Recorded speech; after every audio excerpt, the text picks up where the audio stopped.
최근 6개월 사이에 최저점에 거의 근접했어요. 최저점이야. 최저점에 근접했나? 아예 떨어졌나? 최저점이네.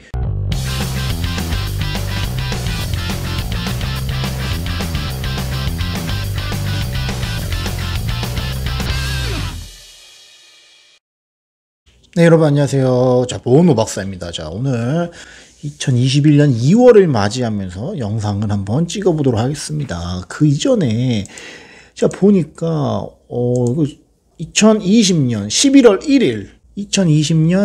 1일에 제가 기업 이야기를 대놓고 했습니다. 뭐 제가 대단한 사람은 아니지만 대놓고 했다는 건 약간의 그 리스크를 제가 조금은 어떠한고 얘기한 거다. 삼성전자, 구글에 대해서 얘기했어요. 삼성전자와 구글에 대해서 얘기하고 이제 3분기 실적, 뭐 경영 설명에 삼성전자 이런 거 얘기하면서 삼성전자, 구글이 지금 뭐 비싸다고 생각할 수도 있지만 봐야 될 수도 있다 이렇게 해서 영상을 찍었었는데 지금까지는 그 영상을 잘 찍었던 것 같아요. 그래서 지금 제가 벌써 얼마야? 지금 2월 1일이라고 치면은 11월 1일이니까 몇 달도 지났잖아요. 그래서 요렇게 저도 저를 이렇게 저장하는 느낌으로, 저의 생각을 저장하는 느낌으로 영상을 또 찍어 볼게요. 자, 2월 1일, 1월 31일, 현재 제가 생각하는, 요 기업 생각보다 실적이 나쁘지 않다. 뭐, 원래 좋은 건 알고 있었는데, 나쁘지 않다. 뭐, 지금 비싸다고 생각할 수도 있지만, 괜찮다. 제가 좀 보고 있는 기업들은 일단은 뭐, 당연한, 거일 수도 있지만 어떻게 보면 첫 번째는 LG생건이에요. LG생건 4분기 실적 보니까 매출액이 4분기 분기 매출이 2조 900억 원 정도 나왔고 이게 전년 동기 대비 그러니까 코로나 이전에 19년 4분기 대비해서 4% 정도 매출이 오른 거예요. 그 큰 회사의 매출이 4% 정도 올랐고 영업이익이 2,560억을 찍었는데 이게 전년 동기 그러니까 19년 4분기 대비해서 6%가 상승한 거죠. 그러니까 돈을 계속 번다. 근데 어디서 돈을 계속 이렇게 버는가를 봤을 때는 이제 매출 상승이 어디서 왔는지를 저는 먼저 체크하거든요. 그러니까 이익단도 중요하지만 그 가장 첫 번째 줄, 가장 위에는 매출이에요, 매출. 매출은 뭐 세일즈나 뭐 레베뉴라고도 표시되겠지만 이게 기본적인 식이 모든 뭐 자영업도 그렇고 주식도 그렇고 뭐 대기업도 그렇고 뭐 다 마찬가지죠. P 곱하기 Q죠.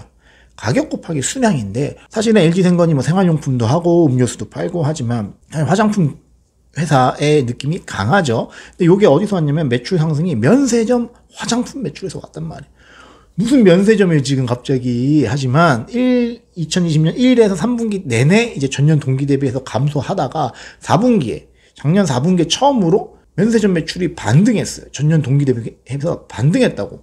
플러스 첫 번째 이제 면세점 매출, 두 번째 중국 화장품이 또 대박이에요. 중국 화장품 매출액이 올라온다고. 4분기 보니까 올라와. 왜 올라오죠? 중국은 지금 화장품을 사는 거죠.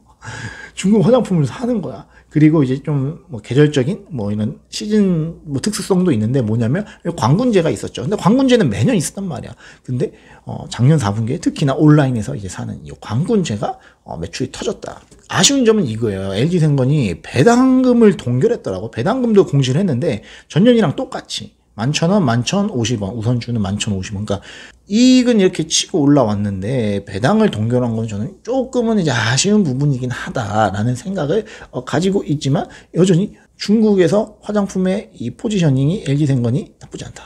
계속 이 기업은 추적을 하고 있어야 돼. 그러니까 우리 기준에서 지금 생각하면 안 되는 것 같아요. 어떻게 화장품이 뭘 팔리겠어?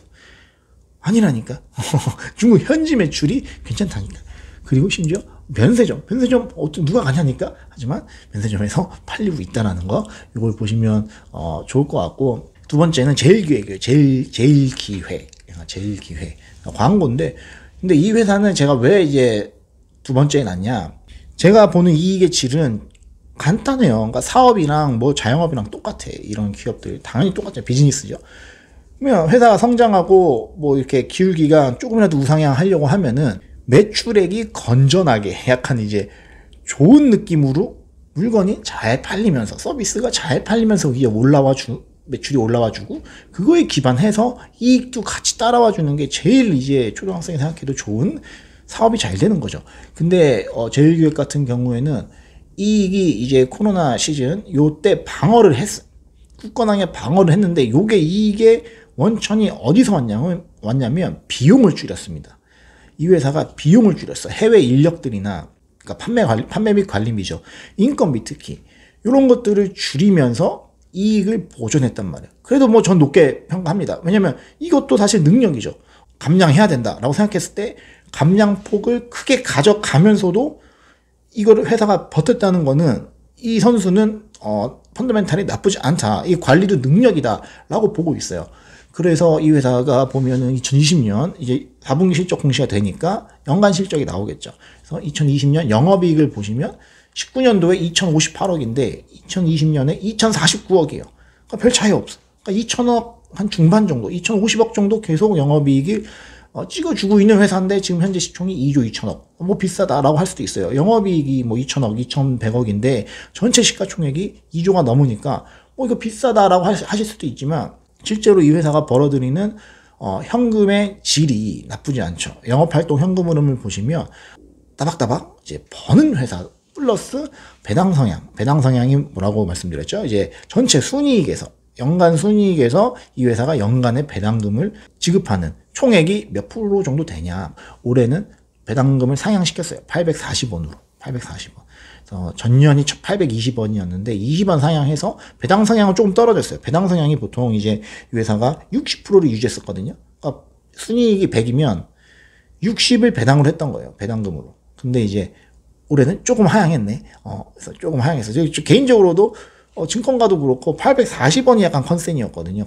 이 의견치였는데 요거를 맞추긴 했지만 배당 성향으로 봤을 때는 수치는 좀 떨어졌다.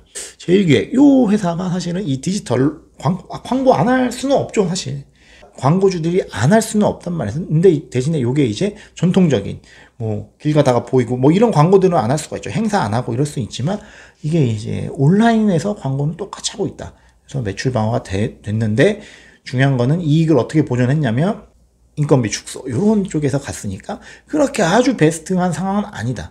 그 다음은 이제 똑같이 해외 기업도 하나를 봐야 되는데 이건 뭐 제가 말하면서도 너무나 뭐 유명한 기업이기 때문에 P&G가 지금 최근 6개월 사이에 최저점에 거의 근접했어요. 최저점에 근접했나? 아예 떨어졌나? 최저점이네. 최저점입니다. 6개월 내 최저점에 도착했어요. 그러니까 원래 보통 한 130불까지 제 개인적으로 130불을 아래로 떨어질라나 싶었는데 128불이네. 그래서 배당 수익률이 2% 중반, 2.5% 되네요. 2.5% 됩니다. 2.5% 뭐, 2.5% 뭐, 어쩌라고 하실 수도 있지만, 저는 2.5%가 크다고 생각합니다. 저는 2.5%가 크다고 생각해요. 이게 다 개인 차이가 있기 때문에, 서로 뭐라고 할 필요가 없어요. 하지만 뭐, 그죠? 질레트 갖고 있고, 다우니 갖고 있고, 뭐, 브라운. 요러한 이제, 브랜드가 몇 개인지 정확하게, 뭐 수치가 다 달라. 이 회사가 갖고 있는 메가 브랜드가 몇 개인가, 뭐 사람들 수치가 다 달라. 그러니까 이게 무의미하다는 거예요. 카운팅 하기가. 그래서 브랜드에서 이제 가장 강력한 회사라고 봐요. 사실 우리나라가 이제 LG생건이 물론 있지만 음료도 팔고 생활용품도 팔고 화장품도 팔고 하지만 P&G를 사실 따라갈 수는 없죠. 그래서 이 회사는 강력한 브랜드들 기반에서 소비재 기업이죠. 그래서 회사가 엄청 막 기하급수적으로 막 2배, 3배씩 성장하는 회사는 아니지만 강력한 브랜드를 기반으로 언제든지 그 뭐 인플레이션 환경이 온다라고 하면은 가격에 전가시켜서 제품의 판매 가격에 전가시켜서 매출을 상승시키거나 방어할 수 있는 능력을 갖고 있는 회사가 P&G죠. 그래서 우리나라에서 P&G가 약간 평가 절하되고 있어. 그러니까 나가면 P&G는 진짜 특히 북미 쪽에서는 그냥 이 회사는 그냥 생활이야. 라이프 그 자체인데 우리나라에서 약간 뭐 다운이 뭐 샤프란 약간 이런다고. 그 말은 뭐냐면 우리나라에 LG생건이가 있기 때문에 P&G가 약간 이런 느낌이 있어요. 하지만 나가보면 다르다니까. 여기가 뭐 질레트가 뭐 언제적 질레트야. 거의 미국 독점이에요. 독점이야. 다른 거 엄청 쓸 것 같죠? 아니라니까. 그래서 P&G 전체 매출을 보시면 지역별 매출 보시면 아시아 비중 엄청 작아요. 그리고 그 중에서 한국이잖아. 엄청 작다고.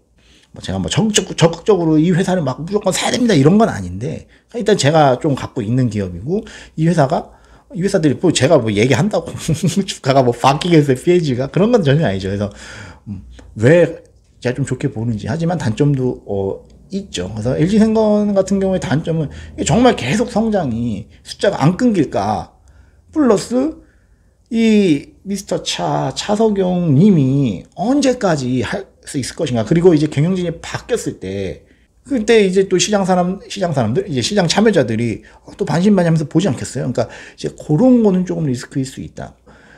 좀 이런 말을 그냥 제가 편하게 할게요. 그러니까 제가 봤을 때 AT&T는 약간 할아버지 주식이고 P&G는 약간 할머니 주식이죠. 이거 테슬라 이런 게 아니죠. AT&T나 P&G 같은 경우에는 이게 약간 이제 약간 노령층의 느낌이 있는 약간 배당 받으면서 그 배당금으로 약간 이제 소소하게 이제 뭐 좀 사고 약간 뭐 요런 느낌이 기업이기 때문에 지금 월가에서 이거 보지는 않겠죠. 저희 둘도 뭐 이게 보겠어요? 안 보지. 그럴 때 봐야 된다.